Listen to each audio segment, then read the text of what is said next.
lagi nih di acara Becek, berbagi cerita kehidupan.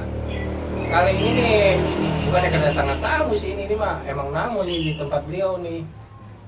Ini adalah Mpok Lilis nih ya namanya, dia sosok penari yang udah keliling Eropa nih kayaknya nih. Gimana Mpok Lilis, gimana kabarnya? Alhamdulillah baik Bang David. Biasa. Alhamdulillah didatengin tamu-tamu ya kan, siang hari bolong. Wah, kita yang ngerepotin ini mas sebenarnya. Enggak lah. Ini Jadi Pok, gimana? saya mau nanya nih Pok ya. Ini udah berapa negara nih Pok? Udah pergi kemana aja nih? Ini ujuk-ujuk langsung nanya berapa negara ya? Kenapa ini pengen tahu banget apa? Iya, maksudnya kok bisa gitu ya nari doang nih bisa sampai pergi jauh. Iya. Ini jadinya Bang David ya, alhamdulillah. Kalau keliling-keliling negara itu istilahnya ya, kalau jadi penari itu rezeki-rezekian. Jadi kita juga nggak tahu akhirnya akan bisa ke luar negeri gitu dengan menari. Ternyata dengan nari itu jangan salah, kita bisa keliling dunia dengan menari gitu. Itu udah berapa negara Pok? Alhamdulillah udah kalau dihitung ya udah banyak ya, belasan lah. Ada 15 ada ya? Ya kurang lebih. Itu negara mana aja Pok? Yang Pok ingat mana aja? Yang diingat jangan Eropa dulu ya. Iya, Eropa Asia dah, dulu Eropa, ya. Asia tuh udah pernah ke Thailand, Brunei, Malaysia, apalagi tuh, Dubai, terus Indonesia, Turki, Eropa lah. Tahu perlu sih bantuin lagi nih jadi. Banyak deh alhamdulillah lah ya bisa Iya, ngeliat iya, negara iya. lain gitu. Itu semua gara-gara nari doang apa ada yang lain nih? Masa ada gara-gara ngejengkang? Oh. Gak ada, semua dari nari. Pokoknya keluar negeri itu semuanya dari nari. Dari yang sayanya nari Hah? sampai sayanya yang jadi ngajar. Terus di sana bawa anak-anak murid buat lomba gitu. Alhamdulillah. Nah sebenarnya Paul Lilis nih nguasai tari apa nih? Awalnya basic narinya tuh tari Sunda, Jaipongan. Dari Jaipongan itu basicnya pertama kali ya. Terus yang kedua Betawi. Habis Betawi nanti kita bisa tuh kemana aja tarian. Entah Kalimantan, Aceh, Papua, Sulawesi, semuanya. Alhamdulillah sih udah hampir semua tarian ya dikuasain. Wih gila, keren coy. Nah terus nih Pok, saya bingung nih, apa nih yang membuat negara lain tertarik nih sama tarian Indonesia itu apa? Kalau ngelihat tarian kita, Nah, orang bule itu lebih apresiasi ya. Karena satu unik, kedua di negaranya pasti nggak ada. Yang ketiga kita kan juga perform apa ya, setiap nari juga punya ciri khas daerah masing-masing tuh. Nah itu yang bikin orang bule tertarik. Jadi kalau misalkan kayak tari Saman tuh dari Aceh, wah itu bener-bener apresiasi banget. Karena kan mereka ngelihatnya wah unik banget ya, bisa kompak. Berapa penari tuh hampir 10 lebih penari bisa nari secara kompak apa. Nah itu jadi kebanggaan sendiri sih kalau mereka pada apresiasi. Kayak cerita sedikit ya, kalau di kita nih di mana, kalau kita perform di Jakarta lah, jarang tuh orang-orang kita yang minta foto. oh.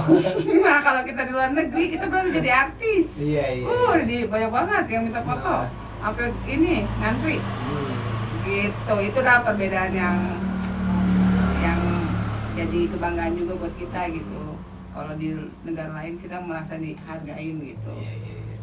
Kalau di negeri sendiri jangankan diminta foto, dilihat juga enggak. Kayak gitulah. Maksudnya dilihat tapi ya hanya terbatas. Kalau di sini mah, lu Siapa lu? Tuh coba kalau di luar negeri, artis sampai bilang wani kilo. Mau ngajak foto $1, Wih. €1. Tapi kalau di sini beda, mau fotonya Apa? sama badut-badut baru yang foto. Jadi badut dulu apa gue ya? Iya. Ini apa yang dilalui Empok nih bisa sampai keliling dunia itu? Prosesnya. Ya. Kalau mau proses langsung keliling dunia itu mah instan ya, namanya nggak ada yang abadi kalau instan. Semuanya kerjaan apapun. Nah kalau ini kita juga nggak kepikiran dari bisa nari bisa keluar negeri, nggak punya pikiran kayak gitu. Tapi ternyata pas kita ngejalanin bisa nari dari kecil belajar, terus lomba-lomba menang di mana-mana dengan skill yang dimiliki sama saya sendiri sama teman-teman juga. Nah itu kita punya wadah sendiri dari Dinas Kebudayaan. Di situ setiap sanggar diambil tuh. Nah diambil, dipilih, misalkan satu sanggar 2 orang, 3 orang. Nanti kita gantian keliling bisa keluar negeri, di rolling, siapa yang belum pernah diambil dari sanggar lain, diambil lagi, gantian jadinya kayak gitu. Jadi masing-masing kalau dulu ya, jadi kita bisa punya kesempatan buat keluar negeri gitu. Tapi dengan syarat ya itu satu, skillnya harus bagus dulu. Iya. Kalau nggak punya skill ngapain? Nyapu. Nah itu saya bilang ke orang tua, masa ke mama yang lain, kalau punya anak cewek, kembangin deh bakatnya, pilih nari gitu. Kenapa? Ya siapa tahu dia berbakat, insya Allah nanti jadi kebanggaan orang tua, gue bilang gitu. Jadi saran gue tuh gitu. Kenapa? Karena daripada anak sekarang BTS, iya benar, hip hop Korea gitu, pasti boleh itu, tapi harus jangan lupa lu punya tradisi, lu jaga nih, lu lestariin. Siapa lagi kalau bukan kita lagi? Benar, gitu. Iya, buktinya kita bisa keluar negeri. Keluar negeri. Iya benar. Coba Belum lu. tentu kita joget-joget luar negeri. Nah, sana. Udah ada banyak saingannya. Iya benar. Apa yang membuat Empok bisa mencapai prestasi hebat itu, Pak? Apa yang membuat gue bisa prestasi? Ya seiring dengan waktu ya. Jadi kita punya bakat, terus sering ikut lomba sih. Lomba awalnya ya. Lomba-lomba, jadi kan kelihatan nih sanggar kan dari sanggar dong. Jangan sendiri, kalau sendiri kan susah ya. Lu mau masuk jalur sendiri juga bingung mau kemana. Kalau dari sanggar kan udah ada jalurnya. Jadi setiap sanggar yang berprestasi itu kan nanti ketahuan datanya gitu. Nah dari situlah kita kan jadi tahu orang dinas itu, oh sanggar ini anaknya skillnya bagus-bagus ya, lomba di mana-mana juara, itu kan ketahuan. Oh, jadinya harus ikut sanggar dulu, nggak bisa pribadi. Kalau pribadi mantap ya itu. Nari apaan kalau pribadi? Tuh berarti nih jangan malu tuh sama profesi kita. Harus ini konsisten. Jadinya kita contoh nih Polilis tuh, dengan nari doang bisa keluar negeri coy, hebat. Alhamdulillah. Belum tentu tuh. Iya. Ini pertanyaan terakhir kok ya. Ya. Apa nih cita-cita atau harapan kok nih untuk seni tari Indonesia? Cita-citanya sih pengen ya terus dilestariin ya budaya bangsa nih. Jangan tari doang ya, musik juga. Ada apa lagi ya? Tapi juga tahu kan selain Ya, musik. ada inilah wayang juga ada. Nah kayak gitu, maksud saya siapa lagi kalau bukan kita gitu. Nah saya ini juga pengen kasih tahu ke yang lain, kalau punya anak kecil itu harus didukung tuh, dilihat juga bakatnya apa. Jangan kalau tuh anak nggak punya bakat tapi ambisi orang tua, jangan juga, nanti itu hasilnya juga kayaknya kurang baik ya. Apalagi juga satu lagi, kalau apa-apa diinin sama uang juga, itu juga nggak bagus. Maksudnya gimana lihat anaknya juga, kalau anaknya suka, orang tua menunjang, mensupport, pasti nanti insya Allah akan menghasilkan hasil yang terbaik gitu. Buat orang tua dukung bakatnya anaknya, iya enggak? Ya. Jangan dijamin bahaya, Bu. Nah, kadang ada juga nih anaknya punya bakat tapi orang tuanya yang nggak mendukung.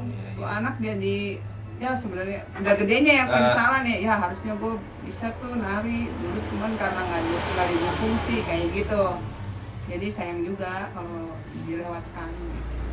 Oh itu ada ini nggak kok nih ya? Maksudnya ada pikiran-pikiran negatif gak tuh? Kayak dari orang-orang lain terus Empok ngejalanin tari gitu. Oh, maksudnya? Dia pandangan nih.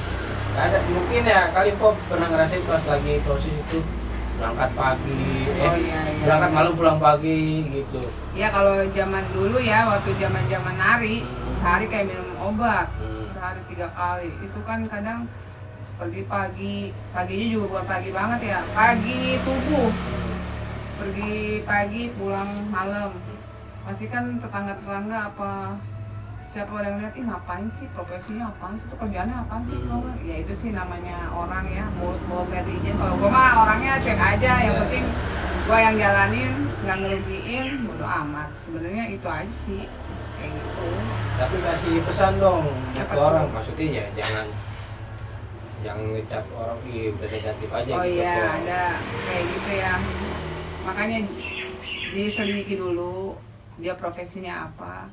Jangan nganggep orang, setiap profesi kan bagus ya kalau selagi halal. Iya. Kalau saya bilang gitu, tapi jangan langsung menjudge nggak bener lu kerjaannya, jangan kayak gitu. Belum tentu kan kita merugikan orang lain gitu loh, kayak gitu bang. Tuh makanya kalau orang tuh pergi malam pulang pagi jangan dianggap negatif dulu coy, selidikin dulu. Lu nggak pulang-pulang kayak Bang Toib. Ada juga kalau gue pergi-pergi pulang nggak pulang-pulang, dibilang ini Bang Toib lu nggak pulang-pulang. Iya. Padahal kita lagi kerja ke luar negeri. Benar. Nah, Pok punya usaha apa lagi nih? Saya? Ada punya kegiatan nggak nih? Kan lagi pandemi gini nih. Banyak kegiatannya. Jadi saya tuh ya dari nari nih sekarang punya profesi make up juga. Oh, make up juga. Iya, kan dulu kan sering make upin nari, make up sendiri pun kalau nari kan make up sendiri. Jadi terbiasa itu sekarang. Jadi saya telatenin juga make up panggilan hajatan, pengantin, karyawan, kayak gitulah. Ya, terus karena berhubung pandemi di rumah aja, semua kegiatan total di rumah, jadi kaum berbahan, ya kan? Coba-coba bikin kue. Akhirnya kata temen, lu jualan aja, makanan lu enak. Saya coba, akhirnya alhamdulillah sampai sekarang tuh. Nah, yang ketiga, kalau bisnis ini nih yang gantung-gantung nih, ini jualan online. Adanya Nah, mana online nih? juga sih kalau orang mau datang belanja, datang boleh. Bisa. Kayak gitu. Tapi kalau ini usaha udah lama, gitu. Kalau di online ada di mana nih? Ada di Tokopedia. Nah, ntar namanya ditulis nih ya, nama. Di bawah ini. Iya. Kayak gitu Bang David. Iya. Berarti banyak juga ya. Pokoknya dia nih yang butuh make up, pesen makanan bisa ke Polilis. Kayaknya disabet semua nih. Bukan, kalau gue motonya adalah selagi lu bisa, kenapa enggak? Oh, Gitu. Dan gue selalu lihat orang aja bisa. Masa gue enggak? Kayak gitu. Oh, bukannya berarti dia maruk, ya enggak? Bukan. Maruk juga sih ya, semua diajar. Enggak lagi begini mah emang apa yang bisa jadi duit itu, Pok. Ya, yang penting cuan. Cuan nih. Lagi masih halal. Oh nih, Boleh. Pok kan nih selama ini apa prestasinya apa aja nih, Pok? Yang pernah nih. Maksudnya nih murid kan nih Pok kan pernah bawa murid juga nih. Ya. Jadi pelatih ke luar negeri dong. Itu Oh, prestasi ada dapat juara apa gimana, Pok? ada dong. Nggak sia-sia juga gua di hire sebagai coach. Jadi kalau di dalam negeri, kalau di sekolah-sekolah, Hah? itu kan setiap sekolah yang gue ajarin tuh pasti ada ikut lomba. Nah itu alhamdulillah setiap ikut tuh pasti ya, kalau namanya menang dan kalah itu kan pasti ya, Iya. bonusnya tuh pasti menang, alhamdulillah gitu. Alhamdulillah sih selalu dapat juara gitu. Nah kalau yang ke luar negeri itu gue bawa anak-anak sekolah, di sana eventnya lomba, festival dari beberapa negara. Nah itu alhamdulillah sih selalu nyangkut. Waduh. Gitu. Jadi kebanggaan sendiri. Woi. Tuh, di sana tuh berkibar bendera merah putih. Nangis lu. Kita dengerin merinding. Gue juga. Nih, Pok, jadi apa nih yang belum kesampaian nih di dunia tari Indonesia nih? Yang belum kesampaian. Iya. Nah, gue tuh rencananya pengen punya sanggar juga, sanggar tari ya. Iya. Jadi nanti pas gue udah berumur nih, gue punya anak-anak murid, bisa dikembangin lagi. budaya tarinya, jadi terus sampai kita pada tutup mata ya, kayak gitu. Itu Terus saja pengen terus tari itu jangan sampai punah kayak gitu. Oh, ingetin tuh generasi muda ya, jangan luar negeri mulu. Terima kasih buat Polilis ya udah ngeluangin waktunya buat Sama-sama. bercerita. Ini sangat inspiratif ya, karena dengan tari Indonesia kita bisa ke luar negeri, bisa ngebanggain negara kita sendiri bahwa itu seni tari tradisi Indonesia itu luar biasa banget. Oke, tetap pantengin channel Becek ya, karena banyak cerita menarik bersama gua David ya. Oke, begitu Rik. Dadah. Sampai ketemu video selanjutnya. Dadah.